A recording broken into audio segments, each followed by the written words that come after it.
Hello everyone. Okay, so today I'm doing the rest of the planets as far as what they signify in terms of career as Atmakarakas, and this is according to Jaimini, and a little bit of Parashara astrology thrown in as well. So yeah, I'm going to get started with Jupiter today. Okay, Jupiter, he says, Jupiter is devoted to work of wisdom and knowledge of the Veda. So the career that Jupiter gives is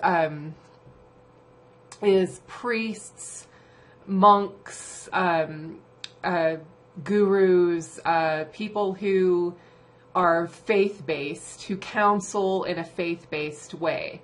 Or, like spiritual mentors, spiritual teachers, people who lead retreats, people you go to for wisdom counseling that is usually based in some type of faith or some type of spirituality in some way. It's just not psychology and therapy. And that is more Venus. That's actually Venus, believe it or not. So faith-based practices, faith-based jobs, that's Jupiter. Also, Jupiter is knowledge of the Veda, and the Veda in those times was it was like the Bible for Christians. So it was, people who gave counsel based on knowledgeable scriptures. Also, Jupiter rules philosophy, so any type of philosopher is also a Jupiter profession. Now, in Parashara, Jupiter rules children, so I find that people who work with children, in daycares and even preschool, and actually stay-at-home moms, mothers who don't work outside of the home and stay home and take care of the kids.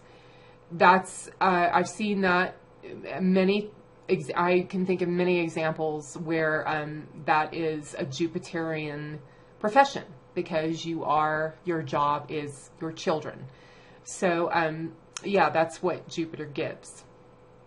And Jupiter rules money as well, and different types of money, like currencies, are ruled by Mercury.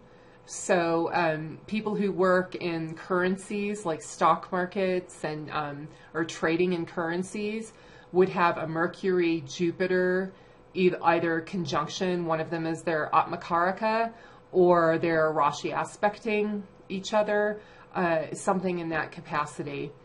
So, and Jupiter rules banks. So if you work at a bank and you're dealing with money, Jupiter is, could very well be your Atmakaraka or in your Pada or Upapada, or which I'm going to get into later in other videos. And that's those are all Jupiterian professions. Now, Jupiter also makes astrologers. There's actually 3 planets that make astrologers, and I'm going to do a specific video on astrology alone and what makes a person an astrologer. So the Jupiter is one of them.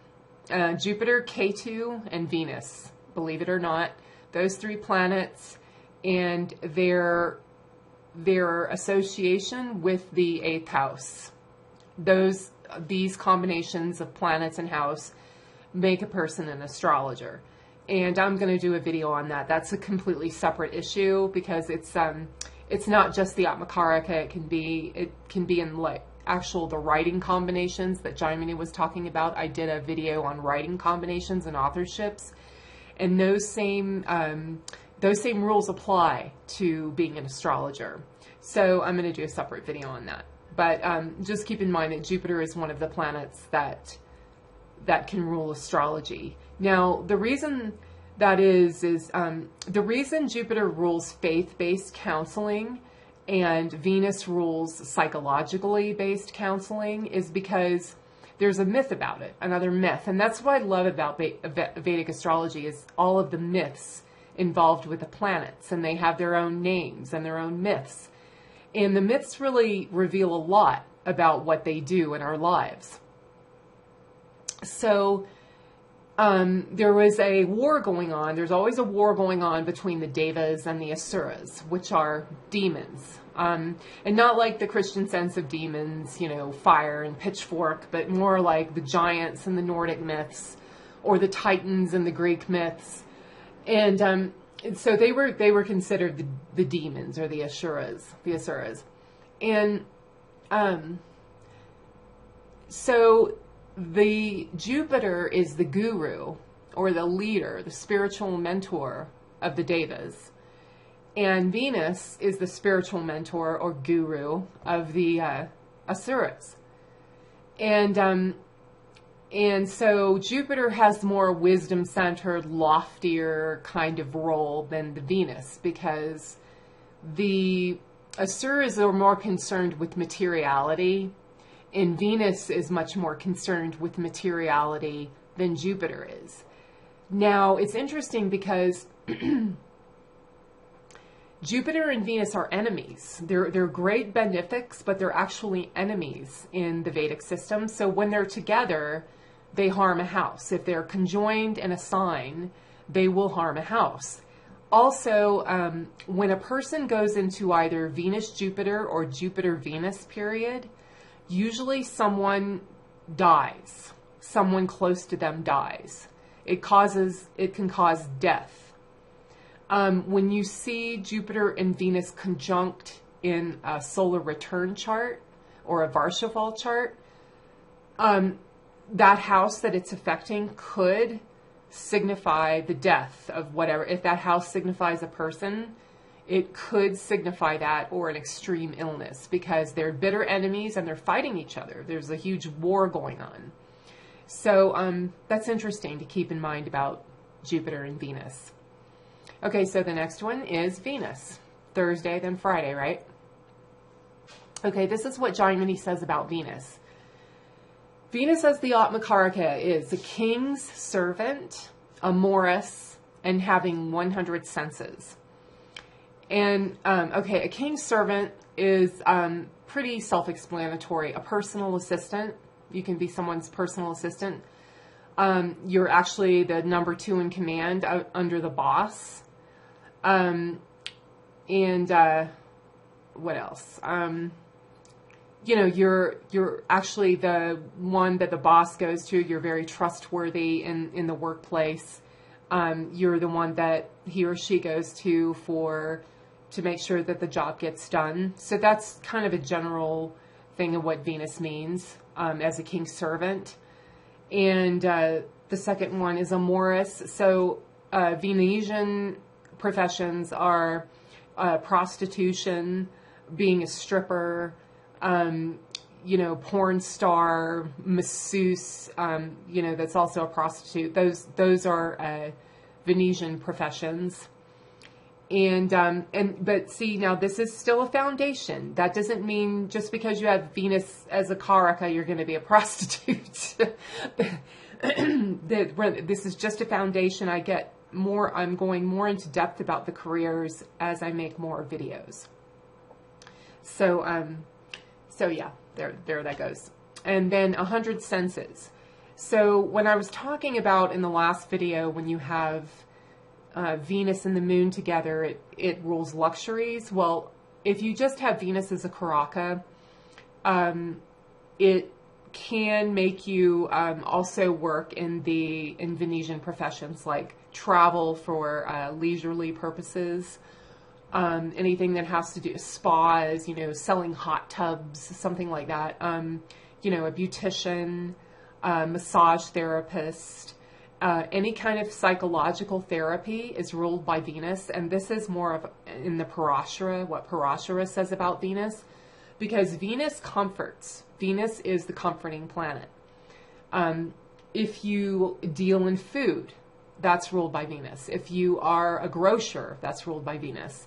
If you're an importer of spirits and wine, that's Venus. If you run a vineyard, that's Venus. Anything like that, and also psychological counseling. Also, Venus rules nurses because Venus provides comfort. Venus provides comfort in the chart, and Venus provides comfort as a profession.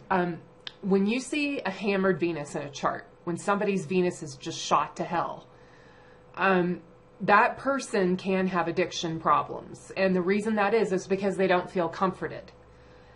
Ordinary life doesn't comfort them. They do not feel comfort in life. So they take drugs, they drink, they binge eat. They do whatever it is to comfort them, to feel comforted. They overstimulate Venus because they can't feel Venus in everyday life.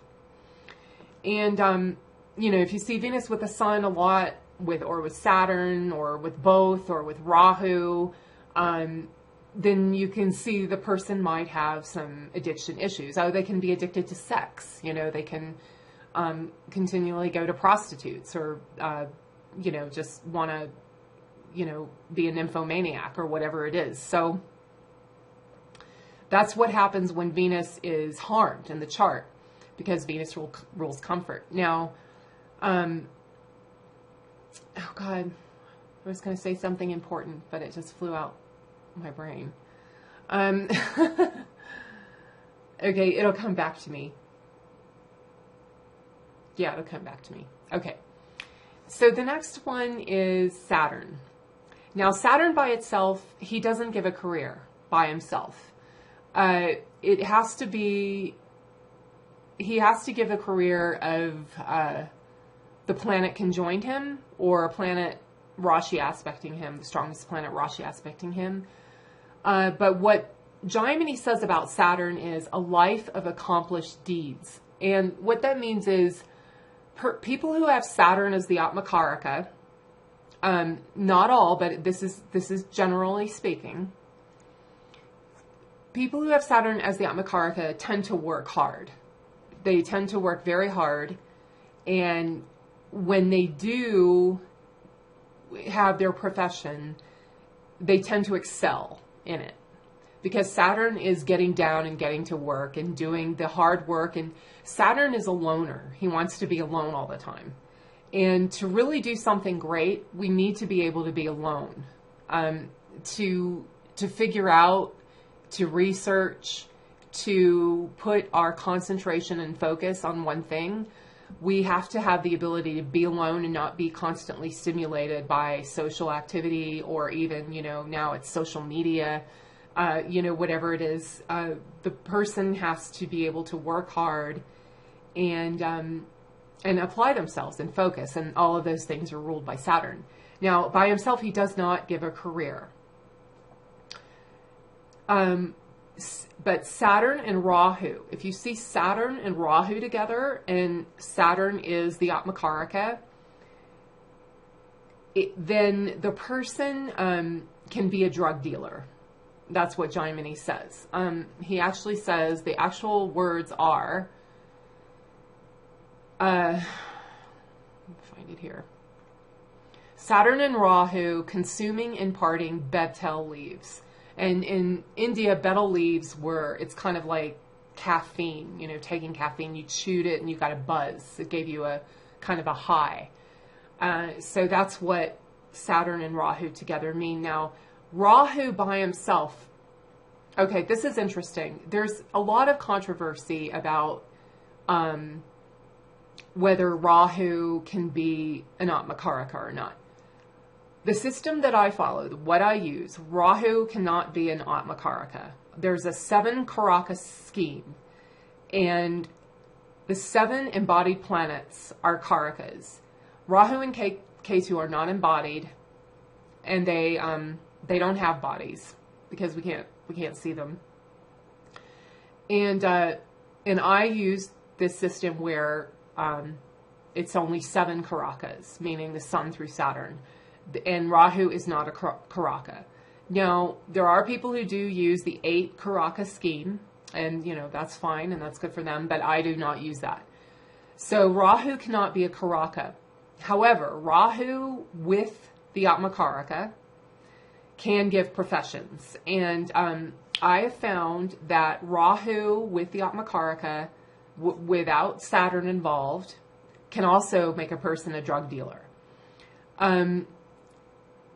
So yeah, that's that. Now, Rahu, what Jaimini says about Rahu, and the reason that is he says, Rahu therein, archers and thieves, as well as snake charmers, and a maker of metal mechanical instruments. Rahu rules technology. So if Rahu is with the Atmakaraka, either in the Rashi or the Swa, the person can be involved in technology. Any of these programmers, code writers, or working for Microsoft, any type of technology that the person is involved in, you can see Rahu with the Atmakaraka. Archers. Sorry. Okay, archers would translate as a sniper in today's standards. Also hunters, somebody who does it for a living. If you go on a hunting trip and there's a guide and that person hunts, that's basically his profession. So Rahu would rule that. Thieves, if you're a thief, if you break the law, Rahu rules over that. He rules over thieves, as does Ketu. Ketu and Rahu both rule thieves. Snake charmers. Snake charming is working with poison, basically. And so Rahu is working with poisons, and poisons are drugs. Even entheogens, the plant-based, or the mushrooms and the cactus, those things are poisons. Even though they're plant-based, we're poisoning ourselves. That's why, you get a high. So Rahu will impart upon a person, if it's with the Atmakaraka, either technology-based careers, careers as a thief, career as a drug dealer, or a sniper, or a hunter. Now, Rahu and the Sun together. Rahu and the Sun together makes a person, a lot of times, this is a foundation again, Rahu and the Sun together will make a person an allopathic doctor, meaning a conventional medicine doctor. So what he says about that is it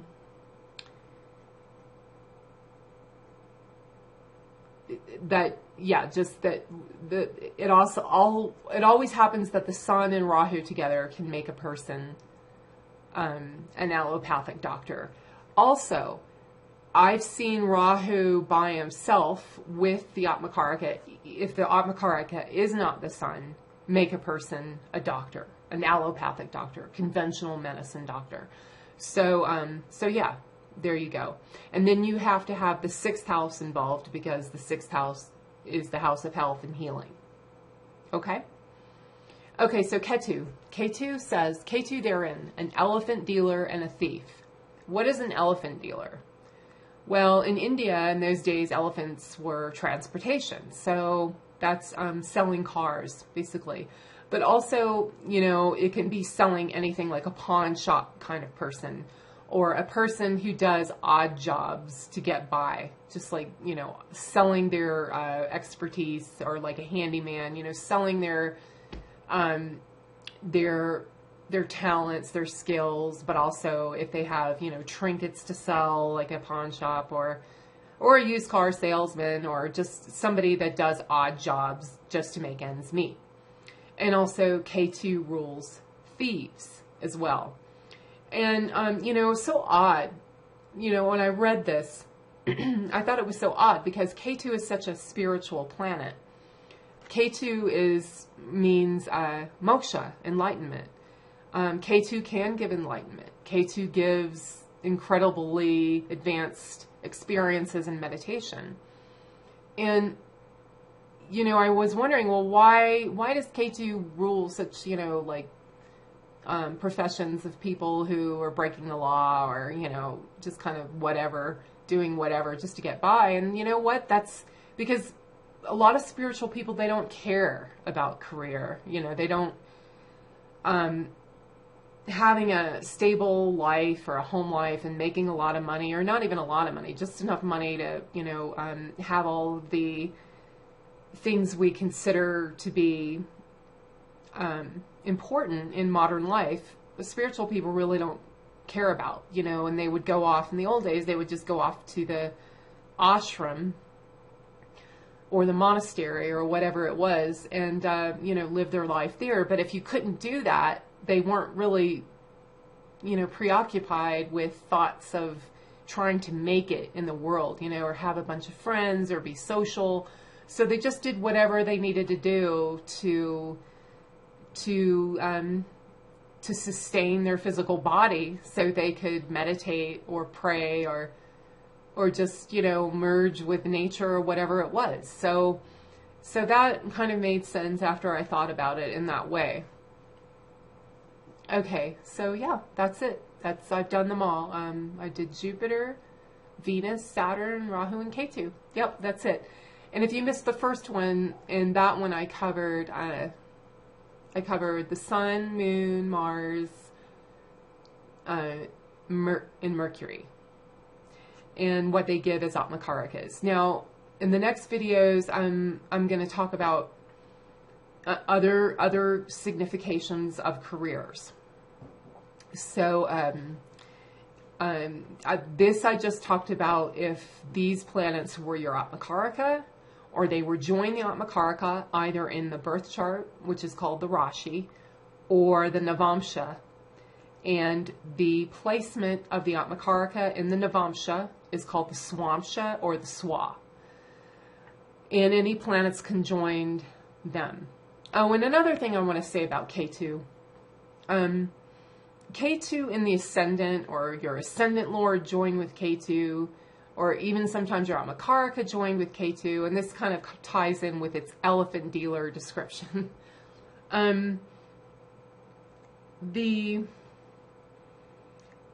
Ketu, okay, all of the planets have a cast, and I'll cover these in another video. I'm going to go in casts and what all the significations of each planet. But just to cover this really quickly, all of the planets have a cast except for Ketu. Ketu is all casts. He can be anything. So when people have Ketu in the ascendant, or they have Ketu with the Atmakaraka, or they have their ascendant lord with Ketu, they don't really feel like they fit in anywhere, but they can fit in anywhere. They can be anything. They're all casts. They can pretty much do anything. So that's kind of like the elephant dealer type of thing. They merge, or they adapt very quickly to whatever they need to do. They've got to do something, they do it. And they can talk to all kinds of different people and, you know, understand all different kinds of walks of life. So that's an interesting thing about Ketu as well. Okay, so that's it for today. Thanks for watching. Till next time, bye.